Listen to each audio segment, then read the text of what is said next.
What's going on, everybody? Hope you're having a great month so far. Doug here, one of the hosts, producers, and creators of the Unravel Life podcast, bringing you a review roundup episode this week.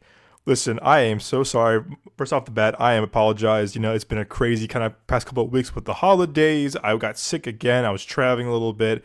I had to buy a new car, so it's just been kind of all over the place in terms of reviews and the podcast. But don't worry, there's going to be accompanying a full episode of the John Review Live podcast with me and the boys this weekend. We are back, I promise.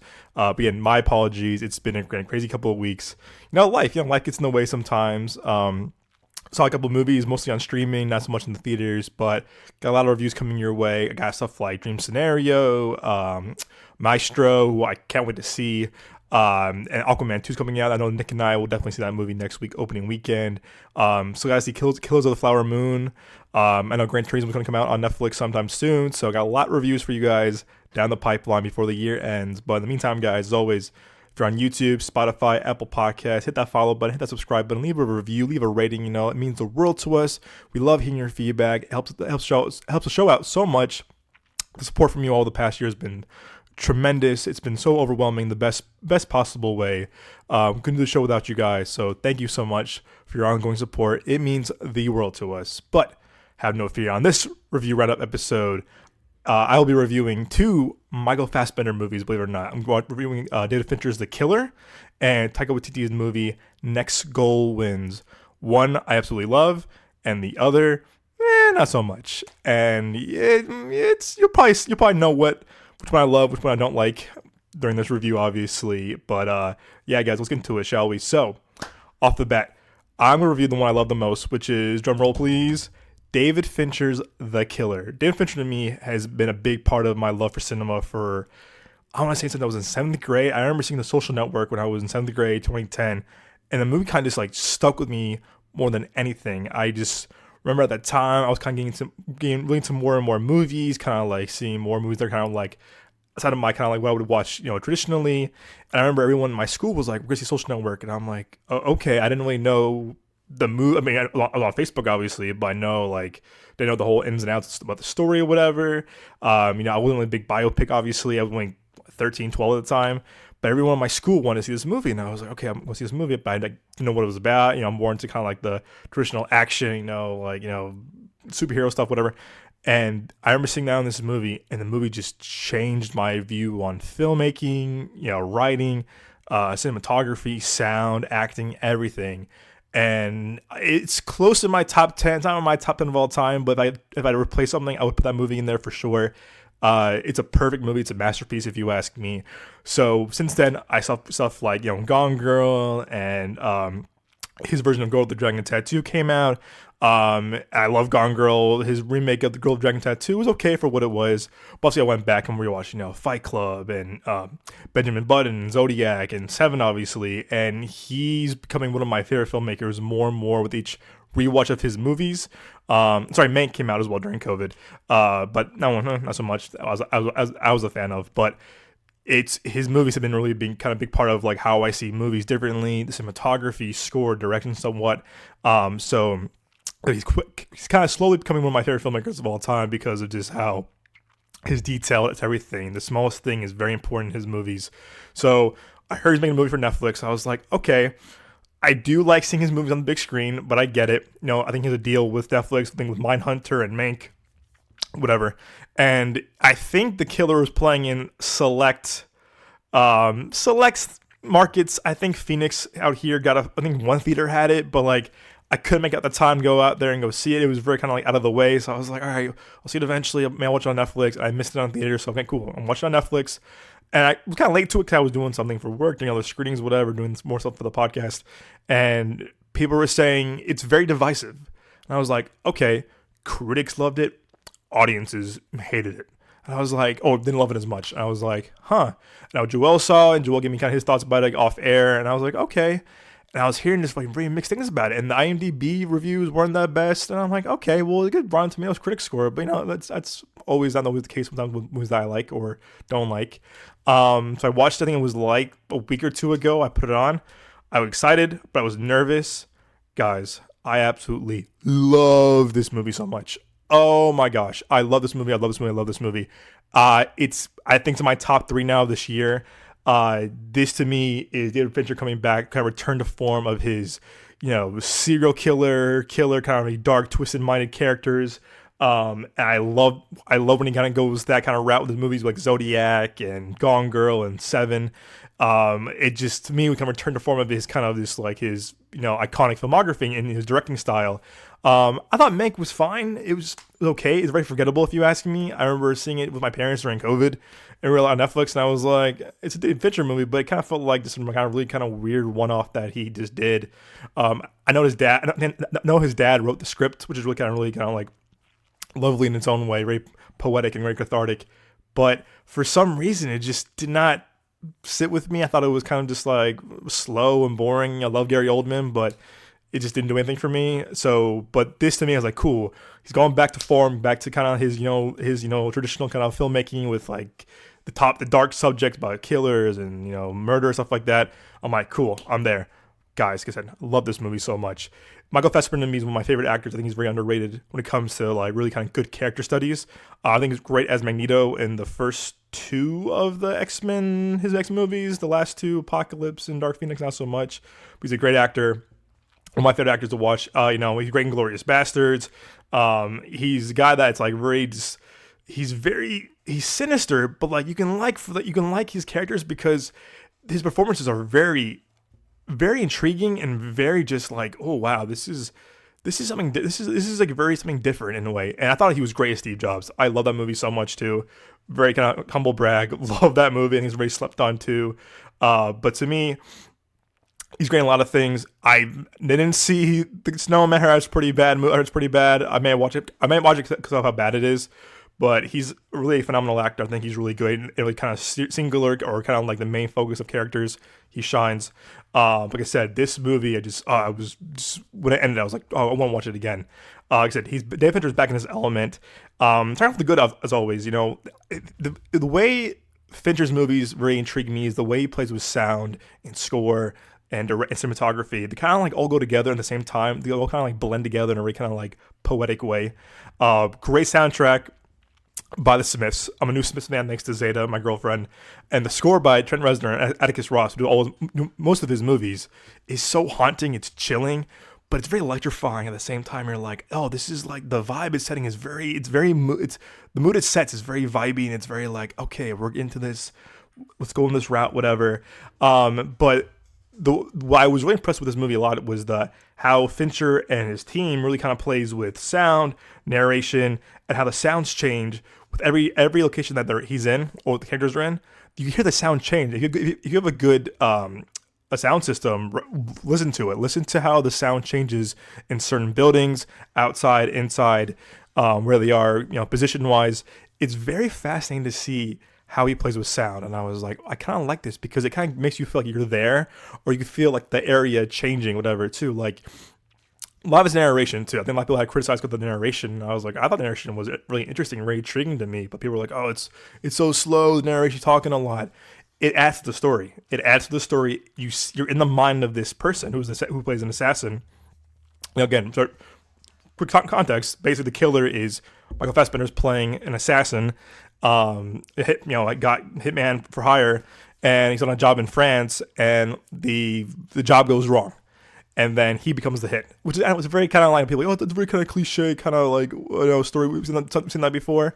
Yes, but it's the way that David Fincher films this movie. He directs Michael Fassbender, his performance from Fassbender, and the way the story goes, it's just so intriguing to me. And I was just like, wow, I'm in for this ride. And the pace went by so fast where I was like, this movie is awesome. No one to end.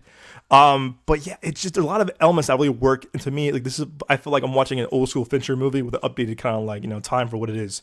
There's a shot in this movie that I really, really do enjoy that if you know his other movies too, there's a shot in Gone Girl where, Ben Affleck is in the airport. He's been, just got called out on the news about being, a wife killer, and he's in this kind of crowd of people in the airport, and he puts his hat down. He looks in the camera, he kind of puts his hat down, and Fincher has the camera focused on a bunch of people, and Ben Affleck's a pretty tall dude. the people surrounding him, and the camera's on the shot, but Ben Affleck has his head down, kind of trying to stay low key, and he walks out. In this movie, same thing. Michael Fassbender walked out of the plane, people around him in the airport, and the camera is focused on these people, but you still have the tension on Michael Fassbender's character, and kind of like the hat down, glasses on, trying to be low key. And I was like, it could be intentional, it cannot be intentional, but I love that kind of little callback. If you caught it, great. If not, again, probably speculating, but to me, it felt very similar to the scene from Gone Girl, which I loved. The humor in this, to me, a lot of people saying this is the funniest movie of the year. I don't agree with that personally. I don't think it's the funniest movie of the year, but the humor really does work in a very dark way. It's very dark humor, but it made me laugh. A lot of people are kind of highlighting that, like, it's funny. It's very funny at times when it's not trying to be, or it's funny in a way you didn't expect. Like there's a John Wilkes Booth line about, like, that he says that had me cracking up, and I'm like, it's only something to laugh at, but the context of how he said it and why he said it is kind of funny. You're like, it's a very genius line. And I was like, oh, this is interesting.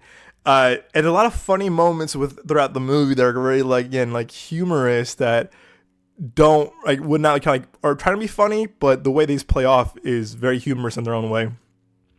The narration to me was very similar to Gone Girl, when Rosamund Pike as Amy kind of narrates throughout the entire movie. It felt the structure of it felt very similar in this movie, where Fassbender would talk a certain way. It had a lot of flashbacks. It reminds me a lot of, like I said, Rosamund Pike as Amy in Gone Girl, the way, like, the dun dun dun dun dun dun dun. It had a rhythm to it. Had like a structure to it, and I was like, I think it's kind of from David Fincher's direction, obviously directing, both Rosamund Pike and Michael Fassbender, and I like that similarity to it, because you're both in the minds of two different people, but they have a little bit of a similarity in their own ways of, like, twisted and their dark nature. I thought it was very kind of fascinating that I kind of explore that route again. I like, again, you probably heard my top 10 of the year, end of the year episode. John Wick's still my favorite movie of the year. I love assassin, I love hitman movies like this. I love like John Wick. This, to me, is not John Wick, and I like that for what it is. To me, it was kind of like the antithesis of John Wick, meaning that it wasn't action. This movie's more of a slower burn, but this movie's more of like hey, this hitman is more calculated. He's more kind of prepared. He's more kind of like, he's prepping his targets. John Wick has some preparation, but mostly kind of like, hey, throw him in there. Boom, boom, boom. Actually, crazy scenes, stunts, sword fighting, samurais, crazy stuff in Egypt and Casablanca.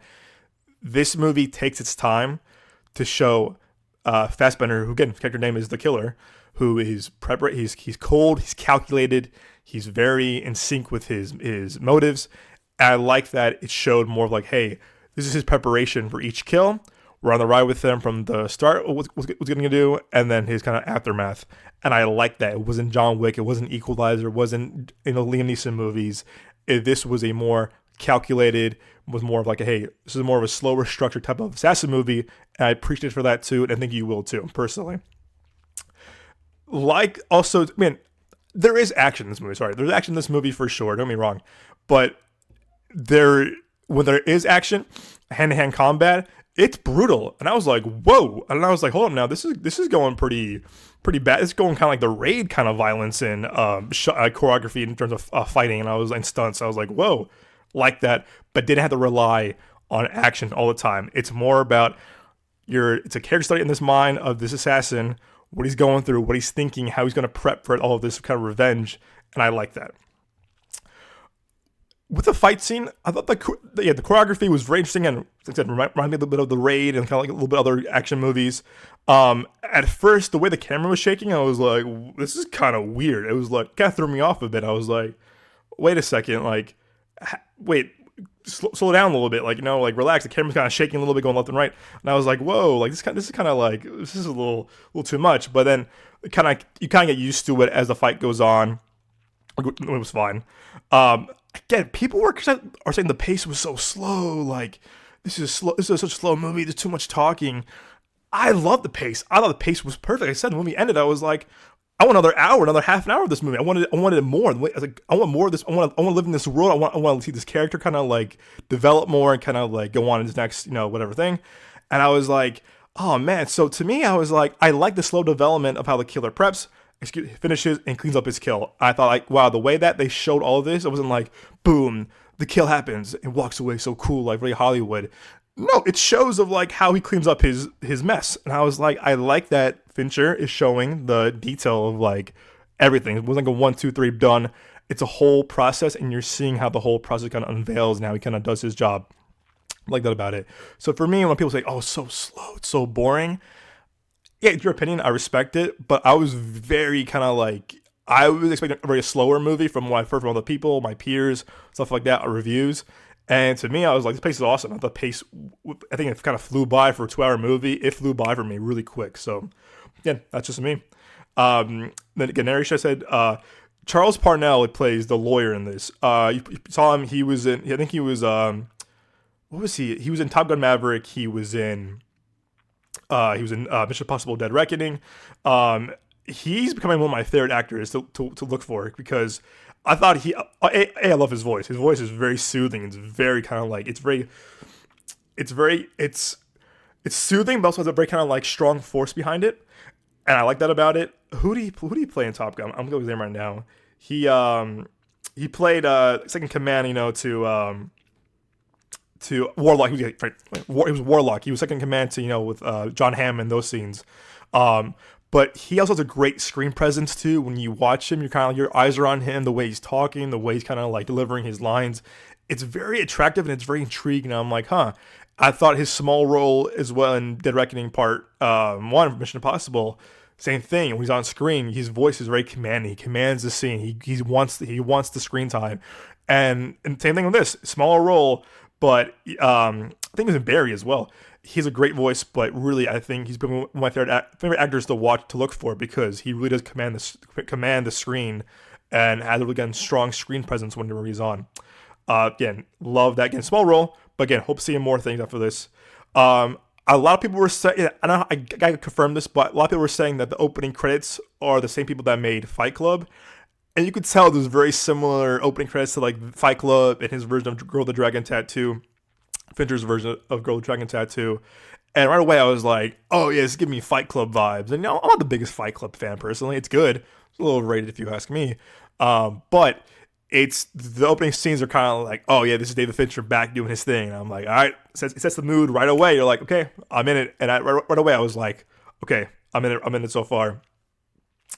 Guy who wrote this, he also wrote Seven, which again, David Fincher is one of his first movies, obviously. Edgar Kevin Walker. I think, except for Seven, I want to say, what is he written that I'm like, oh, it's pretty good. I like Seven a lot. I didn't care for that Wolfman remake that with Benicio del Toro. That was kind of just like all over the place. Sleepy Hollow, I'm not the biggest fan of.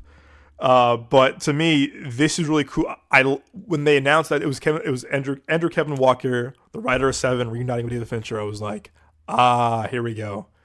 You sold me already. So I think Seven is a great movie. I think it's a fantastic script. It's iconic in various ways.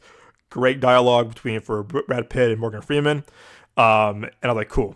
And to me, this is like a great reunion for both David Fincher and Kevin Walker. And personally, I think probably the best script since Seven, in my humble opinion.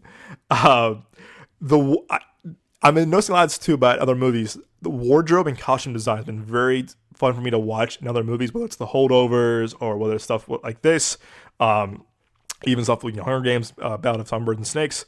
The wardrobe in this felt really iconic in a way of like when he's kind of out and about, he's wearing this kind of like floral Hawaiian shirt with a little bit of fedora, and I was like, oh, it's so different for like an assassin. And really like the dark leather, kind of all dark, it's all dark clothing, or very cool. But he's wearing kind of like a oversized, floral shirt, and a hat with some like kind of like some glasses, and I'm like, I like that because again, it's also kind of like the antithesis of what other assassins and other hitman movies wear. Like John Wick has really cool suits. James Bond has a really cool suits, and it's different. It's different. It was kind of like it was a different approach to it. And I was like, again, in the wardrobe kind of shows for itself what this movie is, what the character is, stuff like that. And I appreciated that.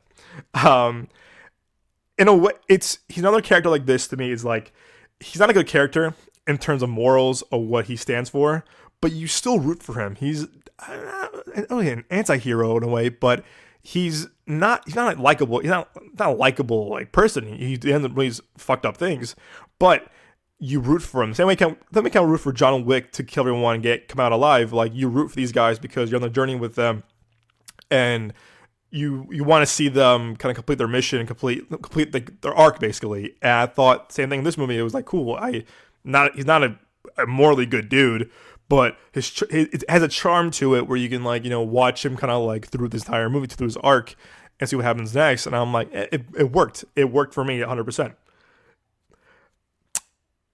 Michael Fassbender, I think, took a break from what I heard from other podcasts and other interviews. That I think after Dark Phoenix, which was not the best way to end the Fox version of X-Men, but here we are. I think he took a 4-year break and he's doing stuff like this. And Next Goal Wins. And I think he had other movies down the pipeline. I like seeing him back in leading role. Like I said, I haven't seen The Snowman. I heard it's terrible, but I heard like he tried to save it for what it is. Like I said, he's Assassin's Creed, not the best movie, but I thought there was parts where he was good in. So I think maybe he tried to take the 4-year break to kind of reassess, to kind of just like, hey, you know what? I'm gonna take a break from acting, focus on my family, my life, whatever. Respectable. So I think it's cool. I think it's really cool that he has 2 movies out right now.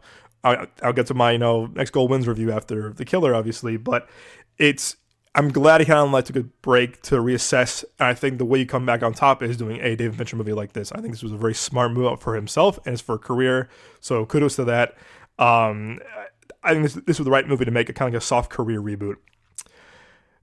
Michael Fassbender is also one of those actors too that like he doesn't have to say much, and a lot of his performance in this movie is based on his eyes and his interactions with himself and the people he encounters.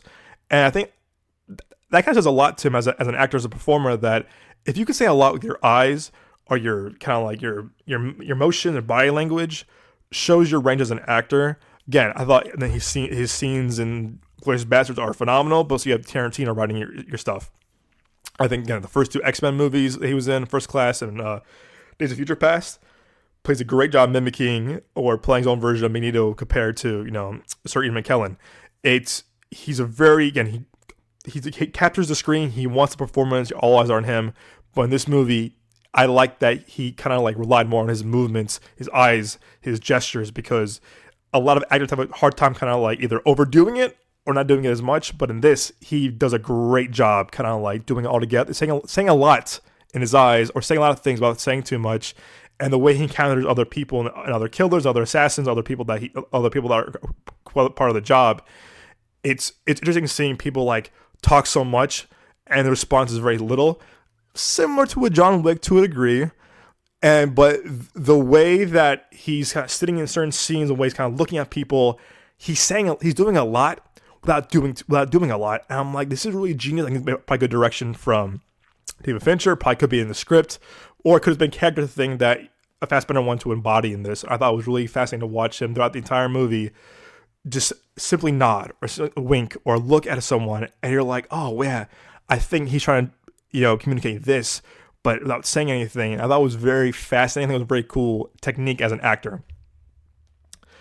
To me, this felt like a victory lap for David Fincher. I think last movie kind of felt like a kind of greatest hits of his career so far, whether it's Gone Girl, whether it's Seven, whether it's Social Network, whether it's Zodiac, stuff like that.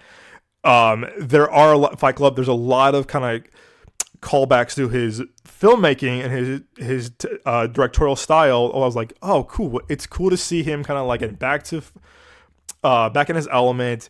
He's definitely bringing a lot of things that he's learned over the years in all his movies. And like I said, it felt like kind of like greatest hits for him. And I hope after this, he kind of stays in this kind of work, stays in this kind of element. Again, another Mank, cool. I'll watch it. Not thrilled about it, but I get it. But he does a really good job of kind of just like the human study of these people, and a lot of them are not good people. Girl the Dragon Tattoo had bad people. Gone Girl, not so great people. This, not so great people. Zodiac, not so great people.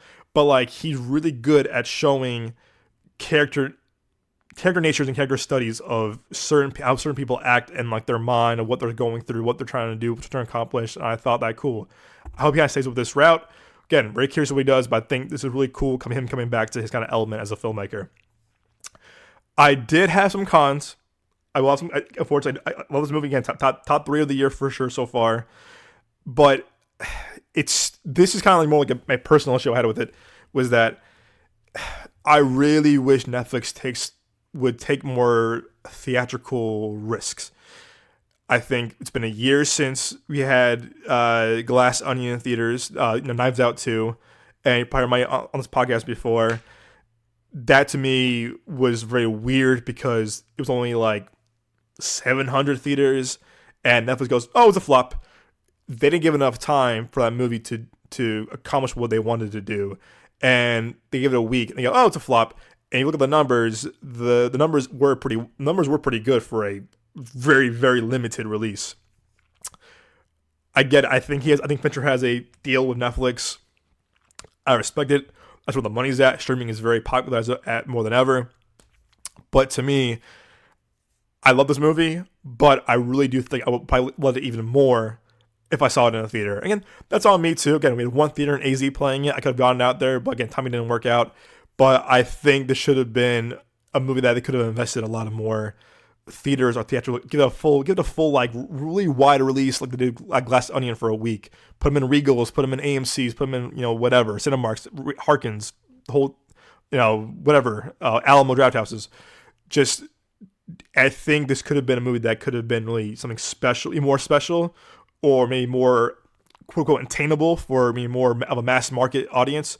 So I regret not seeing it in theaters, but I really do think that Netflix should invest in a theatrical release for this movie. Down the road, I hope they do more theatrical release, more large theatrical releases, not just in select theaters here and there or select markets, because I think this movie could have been a bit bigger if that was the case. But again, more of a personal issue than anything else. Like I said, the fight scene, I had a problem with the shaky camera at first. I don't know if this is a type of camera work that should be repeated again in other fight scenes, whether in Fincher's filmography or movies down the road. But to me, it just kind of felt like, well, this is like, it was shot really weird. I was like, oh, it threw me for the loop. Again, I got used to it at the end, but I wouldn't want to see this kind of thing become a thing or become like more of a mainstream thing in other movies. The narration, I don't have a problem with it, but I can definitely see the repetitive nature of it at times where like, there are times where he's just talking just to talk. I mean, I talk to this talk. I mean, so we have a podcast now, but it's definitely a point where you can be like, all right, so this is a little repetitive for what's trying to accomplish. So I get it. Didn't bother me. It's a little bit of a nitpick. Tilda Swinton, who's a phenomenal actress. Oh, like top tier actress. I felt like she's a smaller role. And I thought she was kind of a bit wasted in terms of like her performance. I think she's very talented. I think she has a lot to offer as an actress. I think when she's on screen too, she has a really big, strong presence as well. To me, I was like, okay, like I don't know why they picked her. I mean, I get what she's a top tier A-list actor. Don't get me wrong, but I think they kind of underutilized her to a degree. Her scene with Fassbender in the restaurant is electrifying, and the way she's talking to him, the way they're kind of like interacting, whatever. It's very haunting. It's very gripping, and the cinematography and the no music behind in the background is very, very, very. You're mesmerized by this scene, but I kind of wish they kind of utilized her more in this role for maybe something bigger or for a different role. But again, it's more of like a thing of like, hey, you know what? I think she's very talented, but again, I think Fincher used her the best he could, but I do think she could. I think she's a bit wasted in terms of performance and her amount of screen time. There's one thing, I guess, I watched it again, was it like maybe a few days later, because I loved it. There's one kind of setup with this one character he's kind of like looking at during an airplane scene. And the way they kind of shoot this, the way they shoot this kind of like focus on it, I'm like, oh, like where are they going with this? And I think it was more of a paranoia thing for the character, for like Fassbender, what he's going through, stuff like that. like, again, I get it, but they do spend a lot of time, and I was like, well, what was what was kind of like the purpose of that? Or to me, I kind of wish they kind of made it part of the story, like, hey, there's look at this kind of setting something up, but I still have an issue that kind of had no impact to the overall story, except for like kind of like adding to the paranoia, kind of like the uncanny nature of everything. And yeah, there's a few different scenes where I was kind of like, okay, this could have been like taken out of the movie. I mean, it's kind of like certain like lingering shots or kind of like scenes that kind of went on too long. I was like, this could have been trimmed a little bit for the final scene, but it's more nitpicking. So yeah, I mean, again, I wouldn't call it. I think also too. I mean, I want to address it too. The ending, people are like, I think it was terrible. I think it's terrible. I'm like, I like the ending. I think a second time. The first time I was kind of like, okay, I understand it, but why did this happen? I think I was talking to Joel about it off air, and I was like, oh, okay. And then I did more kind of like reading more articles about it, watched some YouTube videos about it too. And then when I watched it again with Zeta like a few days later, I was like, oh, you know what? I appreciated it more than the first time.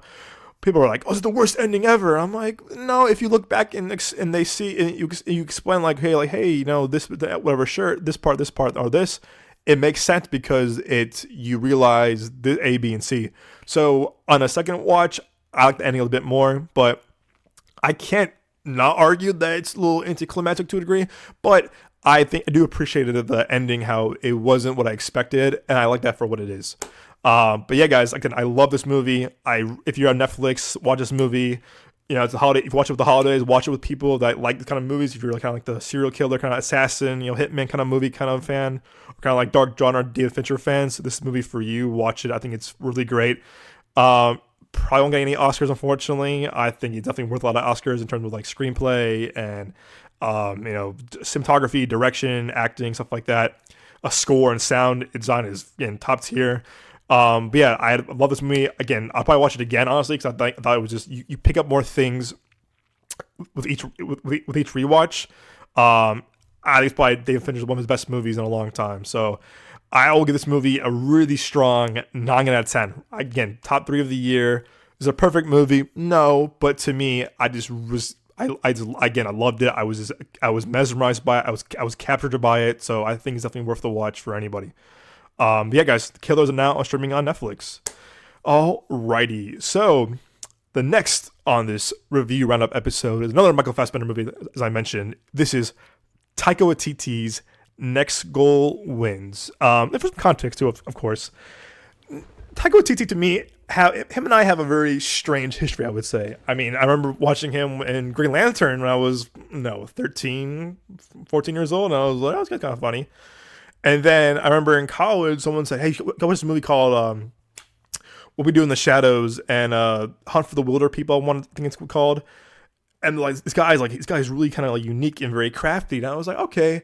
And they're like, yeah, this guy's going to do Thor Ragnarok. And I was like, another Thor movie. I was like, at the Dark World, I was kind of like, yeah, I'm kind of done with Thor. Again, love Chris Hemsworth, but I was like, and also I thought Age of Ultron was a great kind of like let down for me. I was like, I guess another Thor movie. Like, no, this is gonna be very different. This is gonna be a different approach to it. And I was like, okay. I remember me and some friends saw it opening night through our college apartments or whatever. They had like a movie night out for the students, and I remember everyone was like clapping and loving it. And my roommate and I at the time, we were kind of like, that wasn't that great. And people were like, no, it's amazing. It's so good, guys. This is like the best Thor movie ever. And like everyone else loved it. Everyone it got best Thor reviews, best opening weekend for a Thor movie. And to me, I was kind of like, it was not that funny. I thought it was kind of like whatever. But I got like crucified for that. They were like, you don't understand. This is like the reinvention of Thor. And I'm like, I like some things about it, but I thought that it was just not funny. I thought, to me, it came out like 2 or 3 months after Guardians Volume 2. And I thought, like, yeah, I was the biggest fan of Guardians Volume 2. I love the first Guardians, but for Volume 2, I was like, it was too jokey. Like, everyone had a joke. Every scene was jokey. This, to me, kind of felt like the leftover kind of like table scraps of Guardians, but with Thor. And I thought it was just kind of came out, too soon. It kind of came out too soon after Guardians Volume 2, or it was trying to copy James Gunn's kind of vibe and style. And you know what? It wasn't for me. People love the movie. If you love that movie, it's awesome. I wish I liked it more the way more people did. Not for me. And then it came out. Then Jojo Rabbit came out, and I was like, oh, this is like a World War II Hitler Nazi comedy question mark. This guy who did Thor Ragnarok, and I was like, oh, okay. I mean, I like Taika as a personality. I like him in interviews, stuff like that. I think he's very quick and very witty. We kind of jump very sharp in terms of kind of like his comedic timing, whatever. And I absolutely just adored Jojo Rabbit. I remember seeing it at a screening through college. I just love this movie. I thought it was the way it was written. It reminded me a lot of Life is Beautiful, in terms of kind of like how serious, the nature of dealing with Holocaust and Hitler and Nazis, but like you still like have some comedy and light out of it. And I thought his performances were like through the roof, stellar. And I was like, oh, okay. I didn't like Thor Ragnarok, but I love this kind of movie. And I was like, this is phenomenal. These are my top 10 of the year. I was so happy that he won the best adapted screenplay, whatever.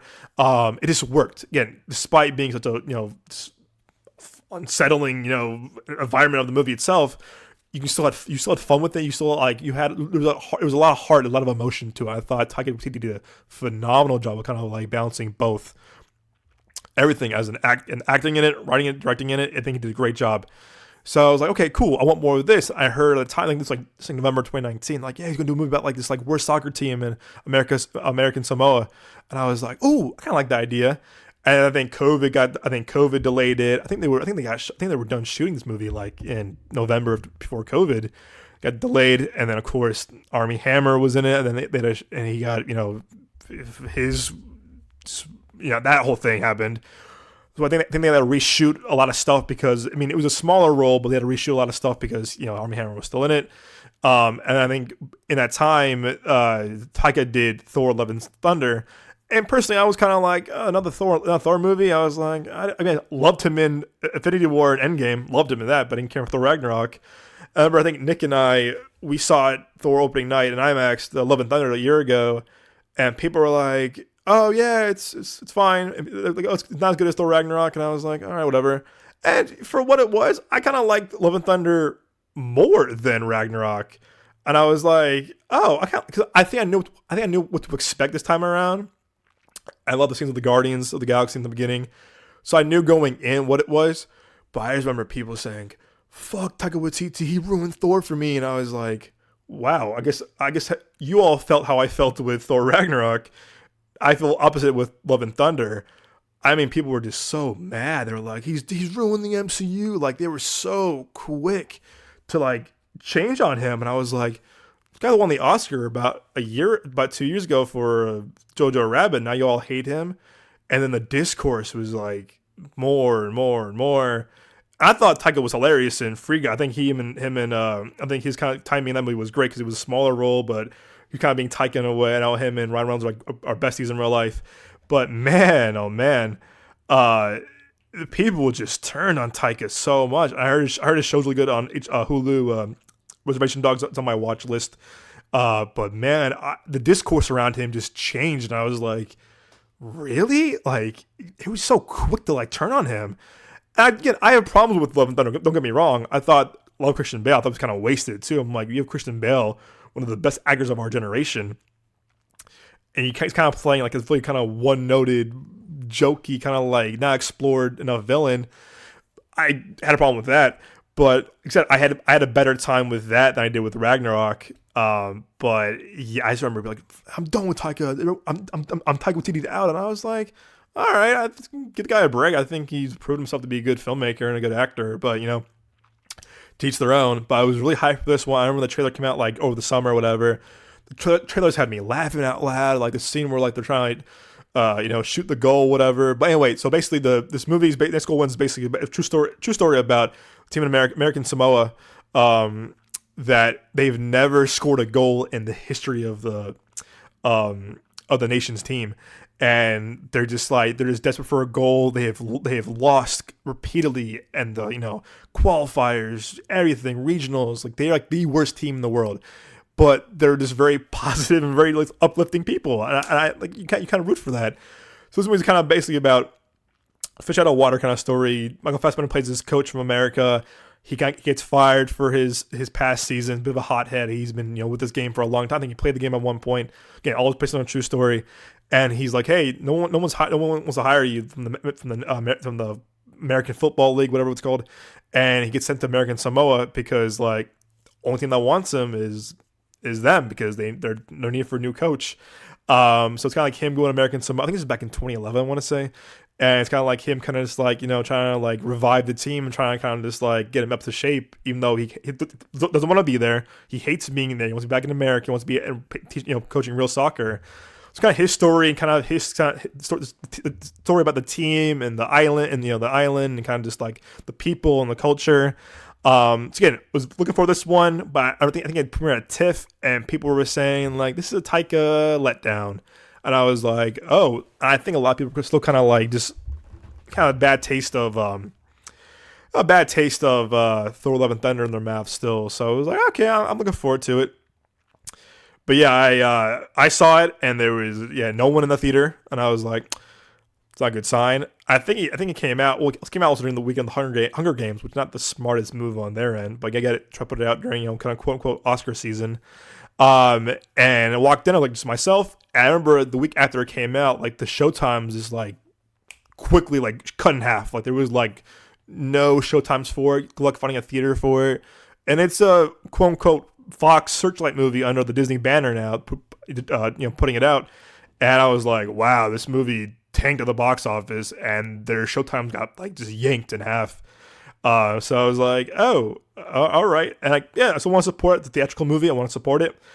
It's not Taika's best movie. It's not. I think this might be, I would put it on the same level as Thor Ragnarok for me, in a way of like, maybe a bit above Thor Ragnarok, but it's still enjoyable at times. I don't think it's as sharp or as witty, as clever as Jojo Rabbit. Definitely better than his Thor movies, personally speaking. I think I like Thor: Love and Thunder a bit more than this movie. It's not his best movie, but to me, the real MVP of this movie is the sense of community and the culture about people of American Samoa, and how just like how positive they are, how welcoming they are, how they love their culture, they love their land, they love like soccer, they love just being alive. And I thought that was very kind of like inspiring and very kind of like affectionate, kind of reminded a little bit of Ted Lasso in a way of like, hey, being kind, spreading positivity. Even though we suck, we just love our life. We love being people of American Samoa. And I thought it was very good. I thought it was very beautiful. I was very kind of like cathartic at times. And I do love the sense of community and culture that he kind of captures in this film. I love that, except for Michael Fassbender and Will Arnett and oh my gosh, I'm blanking on her name.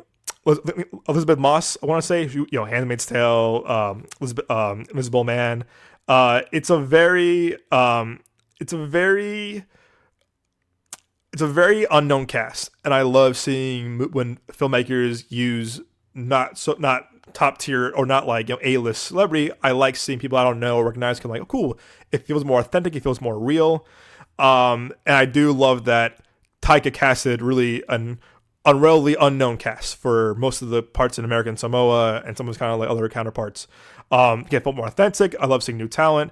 And I love seeing new talent kind of like on the rise, kind of giving them a chance to kind of like show them as actors and their performers, stuff like that. And I guess you felt the more of the spirit and heart of the movie thanks to that casting from Taika. To me, the person that really stole this movie for me, stole the show, I thought was phenomenal, is Oscar Kitely. I'm saying his name right. He had me in tears. I thought the movie was okay, sort of funny at times, but oh my gosh, he plays the character of Tavita, who's kind of like the head of American Samoa football. He's the owner of the team. He's like the main guy on the island. He had me in tears, and I just loved. It's kind of like he was very kind of like cheeriness of it all, everything. Like he's like. He works in the store. He works in this place. He works at the restaurant. He works as a cameraman. Like, he has so many jobs. And he says in the movie, like, everyone on the island has multiple jobs, whether you're working at the store, car rental, whatever, airport, everything. But he's so cute, and he's so just kind of like, he's so high positive. It reminded me a lot of Ted Lasso in a way of just like, this very positive, despite them being like the worst team ever, just laughed on, whatever. You just loved him. You could root for him because he loved his life. He loved his family. He loved his son. He loved his wife. And the way that people kind of like walk all over him, but it's like he's just a good dude. He's a very genuine dude.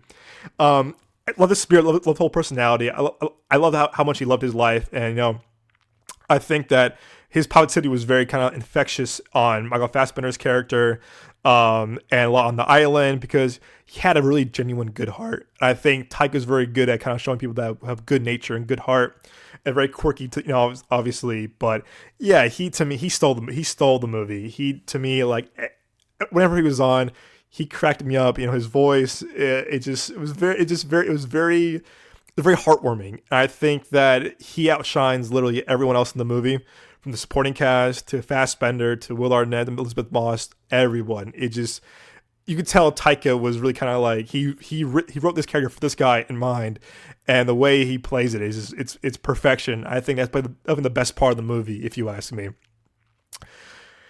And like I said, this definitely is the weakest of Taika's filmography. I'm getting to my kind of like not so good things about this movie. I think it was definitely kind of a bit of a disappointment. It just doesn't feel as clever as other films. I don't think he balances the tone of serious and funny the way he mastered it in Jojo Rabbit. To me, it felt very lazy at times too. I was like, he's an Oscar-winning writer. He's put in a lot of great independent stuff before his days of Thor. Great TV producer and writer. It felt very lazy. It felt like this Taika was kind of just doing this for like the paycheck. I'm like, what? I'll do a paycheck. Let's make a movie about American Samoa. I'm gonna do it because I like the story, and that's it. It didn't felt like he was putting his heart into it. I thought it was kind of a one-off for him. Like, yeah, I won an Oscar and a few Thor movies. I'll do this one as a passion project, but I didn't really feel the passion behind it. And I was like, you can tell a lot of movies, like A Star Is Born with, Bradley Cooper. He wrote, directed, and starred in that movie. You can feel the passion. Jordan Peele, Get Out. You can feel the passion. There's a lot of filmmakers that do a good job. Greta Gerwig, I think, with Lady Bird and Barbie. You can feel the passion behind the movie. And this to me kind of felt like, okay, look at me. I have my accolades now. I'm a more household name now. I'm Taika Waititi.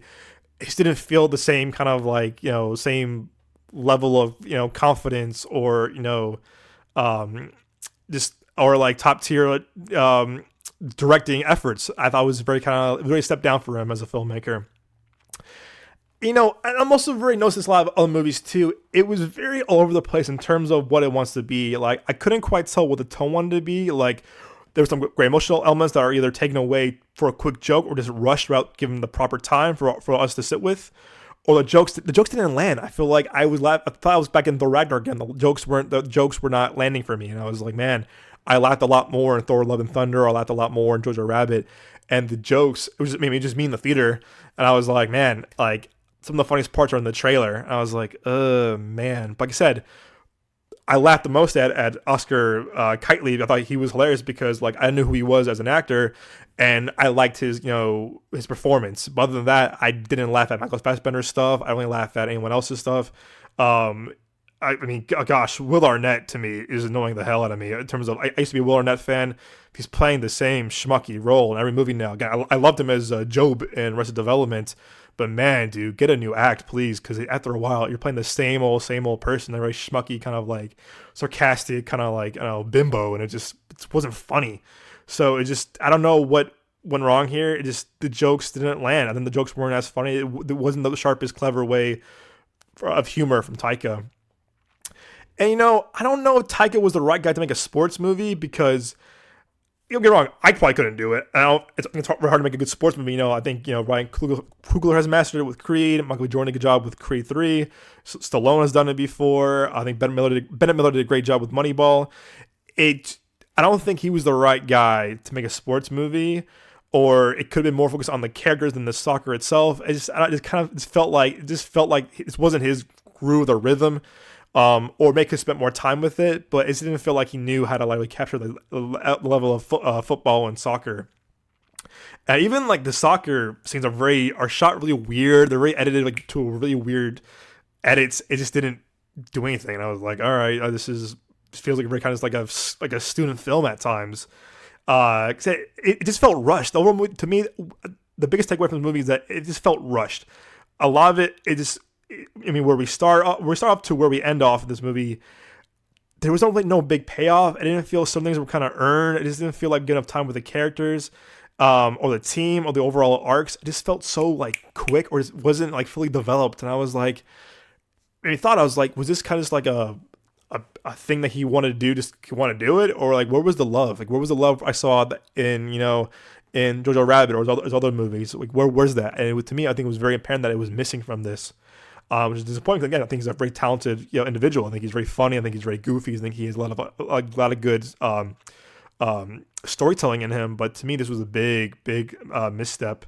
Yeah, I said it. I think it felt very uneven in terms of storytelling. Like I said, started off strong, but it's not a long. It's an hour 45, hour 50.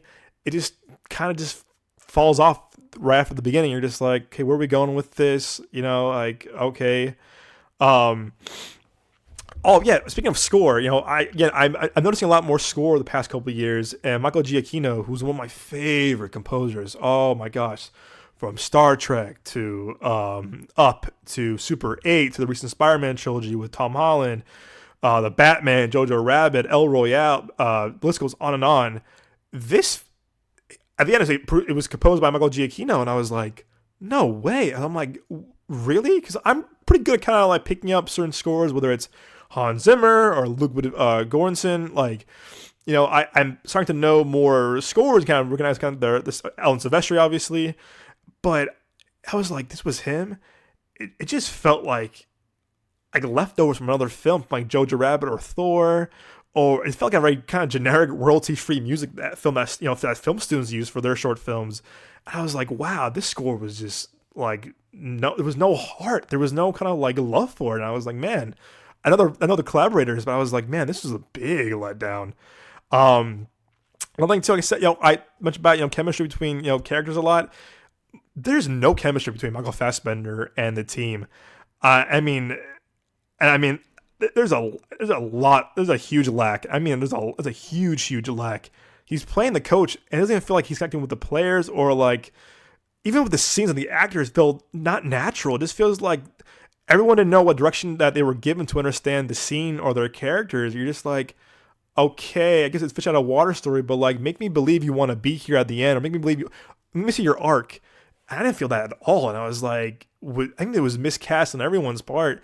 Again, I said, you heard me rave about Fassbender and my review for The Killer, but this time around, I was like, where's the love? Like, where's that chemistry between him and his team? Like, how you gonna command this team? How you gonna take charge? You're the leader of this team. You're the leader of the ship. How you gonna like bring us to the promised land?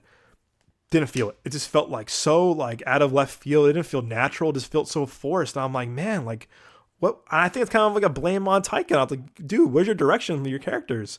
So I just don't think, even like when they're talking to him as the coach, it just felt like they were it's like watching kind of rehearsal on tape. Like, where was like the rehearsal for the scene, and where was like on the take 3, take 4? It felt, honestly, this movie kind of felt like this is a one big take. It's like all one take.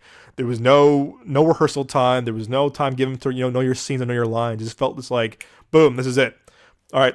It is like, there was no like, it felt like a very first draft of a script. Like, there was no given time for rewrites or other stuff. It just felt like, you know what, this is it. We're going with, here it is. And I'm like, man, there should have been taking more time to kind of like develop these characters, let the actors kind of sit with them, know the Taika, how you feel about this. I didn't feel any of that. And I was like, man, this is a huge disappointment. And Michael Fassbender and Elizabeth Moss, who play married but separated, and I mean this with all respect, they had zero chemistry. It felt so out of place. Their storyline felt so out of place. And when they're on screen together, there is no chemistry. It was cringe. It was like watching kind of a screen test of actors trying to like try audition for their roles. There was zero screen test. There was zero chemistry. And I was like, wow, it miscast to a T. And whenever they were on, it just felt cringe. I was like, seeing them on the beach, and I was like, they were married. They felt like it just felt so odd. It felt out of place. Where I was like, oh my gosh. I said so. To me, Will Arnett, again, he was addition to Armie Hammer. I would have gotten someone else to replace Armie Hammer. I would have gotten someone way unknown or someone just different, because man, he feels totally crowbarred in, not needed at all. again, the typical annoying thing. Like I said, it was so miscasted, and his storyline did not fit the movie whatsoever. The movie kind of felt like multiple things getting put in just because, like, hey, it's just funny. I think let's put it in, and there was just no need for it. There was no need for it. Whenever he was on, I groaned. I was like, oh, eyes roll. Like it was annoying. His dialogue was bad. His delivery was bad. I'm just like, oh, so miscast to a T. On this, I'm noticing a lot more editing in movies too, as I'm watching more stuff where, critic stuff. The editing in this movie was all over the place. There's not a lot of time to breathe, and the scene just roll on to the next. Nothing really kind of feels earned or kind of rewarded. Taika and his editing team just kind of quickly goes through certain scenes, and honestly, the movie doesn't feel polished or edited properly. Like it was like a rough cut of a film that they didn't test or reshoots for, and they were kind of just like, oh, this is it, we're good. Like the studio was like, okay, whatever you got, give it to us. It is what it is. Like I didn't feel like there was no time to polish this or re-edit or restructure some things. It just felt so sloppy. It felt sloppy at times, and for me, as someone who's hit or miss with Taika, I've seen him do some amazing stuff like Jojo Rabbit or what we do in the Shadows, Hunt for the Wilder People, even stuff with Thor Ragnarok and the Thunder. Those were better edited movies, personally. And I think this time around, there was no care, or I think maybe he was too busy that he didn't, focus too much time on this, maybe focus too much time on his other projects, or was doing stuff on Thor. This didn't feel like he spent the time or effort this time around like he did the other few movies. I get it, it's a very lower budget movie compared to Thor and all those movies, but again, it was kind of similar vein of like budget probably for Jojo Rabbit, but man, it just felt so sloppy and choppy, and there was no love. But you know what? I can't blame him too much. I think, as a filmmaker, you have some ups, you have some downs. But to me, I think it's kind of hurt him as a filmmaker. Of like people kind of like checking out with him. I think it's kind of helped them feel like, yeah, I'm kind of Taika Waititi'd out for now. Which is a shame. I think he's a lot to say as a filmmaker, as an actor, as a storyteller, as a creative. And I do think that maybe he needs to just take a step back, breathe, take some time, and then find your next project. Probably not MCU related or Thor related, or maybe another original film he can do again. But I think he needs some time to kind of just like decompress as a filmmaker. Give the fans some time to kind of miss him. I think there's a lot of oversaturation of him. I think after Thor, but he was everywhere. These movies, this show, this movie, everything. I see a lot with people like Melissa McCarthy. I think a lot with Kevin Hart at times. I think with Tiffany Haddish. Like there's a lot of people. There's a lot. Zach Galifianakis, for example. When you hit a huge high, you're mass marketed to like everybody in every movie. This movie, this show, this project.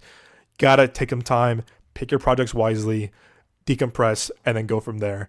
You got to have the time for the audiences to miss you. Like, oh yeah, that's right. I've seen him in a while. Good to see him back in a show or a movie. I think Will Ferrell had the same thing too. It was too much of Will Ferrell, too much of Adam Sandler. You got to take some time to kind of like, hey, make some better choices. To be in every part of every project. Take some time, pick your projects wisely next time, and decompress. That's how I see it. That's what I would do. But again, I think when he comes back, or his next project might be a big hit. I'm looking forward to seeing what he does next, despite this movie kind of being a miss for me. But I would give this, man. Oh my God. Also, quick note. Michael Fassbender's beard it's a fake beard, and it looks terrible. It looks so bad. The whole time I was like, get this beard off screen, please. It looks horrific. It looks awful. Little tangent. But yeah, I'll give this, honestly, maybe 4 point. I'll give it a 5 out of 10. I think there's things to be like in this movie, like Oscar Keatley, I'm probably butchering his name.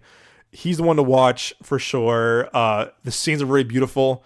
The way shot in American Samoa, like it's beautifully shot. Don't get me wrong, but it just doesn't really do anything. And I'm not surprised that it's getting pulled so quickly out of theaters the way it's doing right now.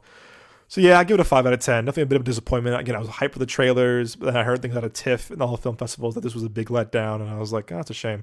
So yeah, 5 out of 10. Not one I would definitely recommend or watch at home. Watch it on Hulu when it's on Hulu. It's a Fox Disney movie. We'll probably on Hulu soon enough, so watch it on there. But I wouldn't be too enthusiastic to watch it so quickly. So yeah, guys, so that's my 2 reviews on this review roundup. Like I said, I got a lot more in the pipeline for you guys. Again, we saw a Dream Scenario last night. I have that to put out on the channel on the podcast page. Again, looking for seeing Maestro. Again, I love Bradley Cooper so much, as you already know.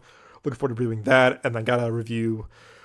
Find some time to see Kills of the Flower Moon finally. I mean, it's been out for a couple months. I've just been busy, and I kind of left theaters pretty quickly too. So eventually, I know that Nick and I definitely will see Aquaman before the year ends and put that out there as well. But and then 2024 is around the corner, guys. We are so close to a new year, new movies. We got Dune 2 coming out. We got a lot of things coming out. We got Bong Joon-ho's new movie coming out. It's follow up to Parasite. We got Kung Fu Panda 4. M. Night Shyamalan. We got so much stuff. We got the Fall Guy remake coming out with Ryan Gosling. We have a lot to catch up on. We got lots to anticipate this year. I know, like, I know trailers today for like Beverly Hills Cop 4, which I'm kind of skeptical about too. We'll see. But I hope you guys enjoyed this review roundup episode this week. Like I said, we'll have a full episode to accompany this episode this week with me and the boys. Looking forward to being kind of reuniting back on air with you all. But as always, guys, hope to hear from you soon. And as always, we'll see you at the movies. Take care.